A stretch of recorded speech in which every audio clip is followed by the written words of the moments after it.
now. I'm learning how this works. Okay, so MS, multiple sclerosis, is an autoimmune disease. There's a lot of speculation to how one develops MS, how MS, what causes MS. But what we know is that it's autoimmune disease and it seems to be associated with genetics. So it's more common in certain groups than others. Certain European groups have it's found to be more common, have more common MS. And certain groups of African groups and Asian groups, MS is relatively rare. So there does seem to be a genetic correlation, yeah? Is it possible for them to develop a medication that crosses the blood-brain barrier to eliminate those T-cells that cause the multiple sclerosis? I don't know the answer to that. The T cells are part of the adaptive immune system. So that's basically, this is an autoimmune disease. And what autoimmune disease is it the body, for some reason, identifies a certain kind of protein as being an invader.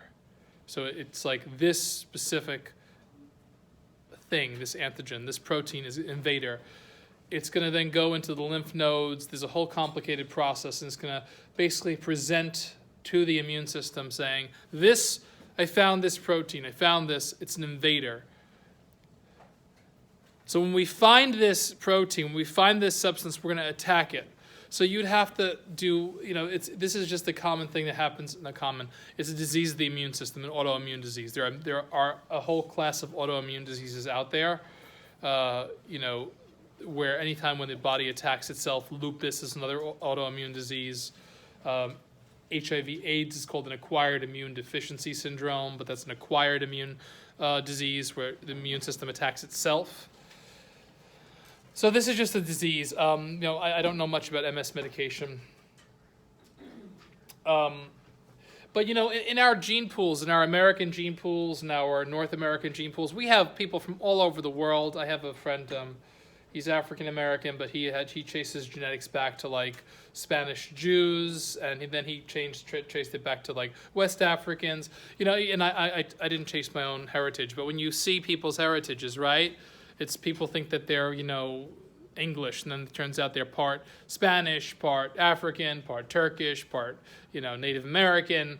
We're not genetically pure by any sense of the imagination.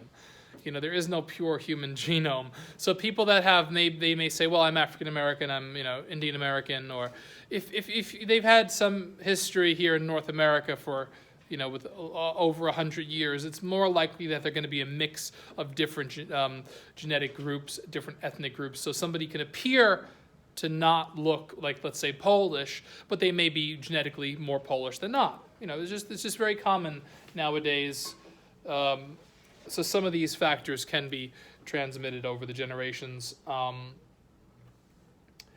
There's a lot of speculation as to what causes MS, and I read a lot of different studies, and I prepared this lecture, and some of the crazier ones that I read is that some people believe that MS is caused by a microbe that is acquired during early age. So basically, and I've read something similar for schizophrenia, that let's say a virus will get up into the nose, it will travel up the olfactory canal, and it will infect the brain. There are these little holes in our perforations in our head, and there are these nerves that travel to the olfactory bulb. That's where we smell things. So that's been one theory that I've read. Some people say it's caused by a herpes virus like chickenpox. That's what causes MS. Some people say it's diet. It's been said that it's smoking, and then other people that this has been totally debunked say it was caused by vaccinations, that thanks to vaccinations we have MS. Well, that's not only not true, that's junk science. So, there are many factors that can definitely contribute to the maybe the exacerbation of MS, maybe if you have the genetic factors and you live an unhealthy lifestyle and you smoke and whatnot, it may contribute something. But we saw this girl in this TV show, and she was a dancer and very healthy and in control of her body. So that doesn't really say anything. When you read a lot of junk science theories as to what causes a disease, you just have to stop. You can go crazy. You can literally go crazy looking at what causes a disease. From what we understand, human gene 6, the HLA region, is in charge of something called the major histocompatibility complex. That is, without understanding that is basically part of our immune system. That's the immune system, not the one we're born with, but the one we develop when we're exposed to the environment, okay? It's called adaptive or acquired immunity. So it's a complex system, but the basically, that's going to control the way that white blood, the major histocompatibility complex controls the way white blood cells identify and destroy invaders. And there are other cells there called T cells. Actually, T cells is the cell that's affected when somebody has HIV. But there's a number of cells that actually going to control what is identified as good in the body and what is identified as an invader. So there is a genetic connection with MS. It has been identified with a certain region of the human genome. Now, MS primarily affects the central nervous system. So what if it attacks the myelin sheaths in the central nervous system, what kind of cell is it attacking? Central. Oligodendrocytes, that's very good. So myelin, it's going to attack the oligodendrocytes, right?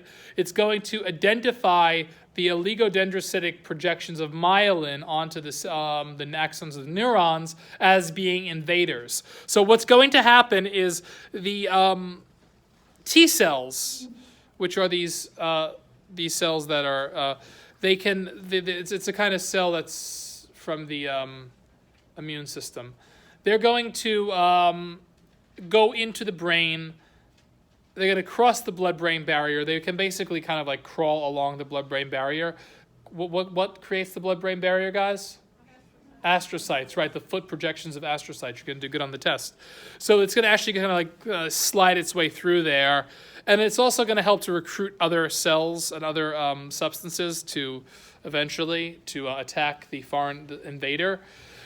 So it's going to attack the oligodendrocytes, the myelin projection of the oligodendrocytes, and it's also going to, the T cells are going to just send out other substances that are going to recruit larger blood cells, right, and other factors that cause inflammation, because it's identifying it as a attacker. So when something is an attacker, you have to bring to that area different immune responses that are going to cause heat, inflammation, in order to help heal the area. So these macrophages, or these large white blood cells, and other factors in the immune system are going to further attack the myelin.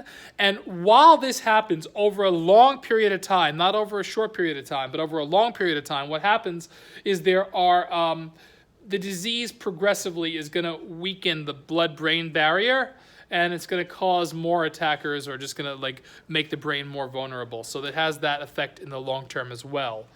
MS is really going to affect everybody very differently, as we just saw in that informational TV show. Because it kind of affects the brain globally, or just affects the whole brain, it may be concentrated in certain areas, the way it attacks. But it can cause localized or lesions throughout the brain, which can have effects on behavior, cognition, physiological functioning, mood, certainly how they're tired they are, how they feel their bodies. So it affects everyone else differently. MS is a progressive attack on the central nervous system. It starts off slow, it gets worse, it continues without medication. Okay. You can also have other kind of like problems with MS, like gastrointestinal problems, visual problems, problems with the heart. In the long run, people with MS diagnosis statistically have a shorter life expectancy than people without it, and that life expectancy is said to be about 10 to 15 years shorter. I don't know really much about the medication. People do live, from what I've read, from what I know, like can live more normal, healthier lives with medication and with, obviously, as we just saw in that medical video, diet, exercise. So that's the basics of MS, multiple sclerosis.